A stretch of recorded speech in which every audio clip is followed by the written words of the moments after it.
આગળ વાત કરીએ તો ગાંધીનગરમાં સીએમના અધ્યક્ષ સ્થાને કેબિનેટ બેઠકનું આયોજન કરવામાં આવ્યું। વિધાનસભા કમિટી રૂમમાં કેબિનેટની એક બેઠક યોજાઈ હતી। પ્રવક્તા મંત્રી જીતુ વાઘાણીએ આ અંગે બેઠક અંગે માહિતી આપી છે। મુખ્યમંત્રીને મંત્રીમંડળે અભિનંદન આપ્યા છે। તેવું પણ કહેવામાં આવ્યું જીએસટીમાં સામાન્ય જનતાને રાહત આપવામાં આવી છે। રાજ્ય સરકારની આવક ઘટી છતાં પણ બજેટમાં 10%નો વધારો કર્યો છે।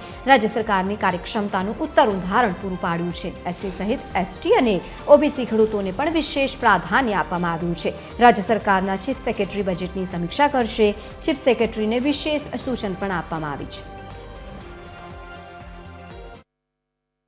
त्यारे माननीय मुख्यमंत्रीश्रीए खास सूचना आपी छे।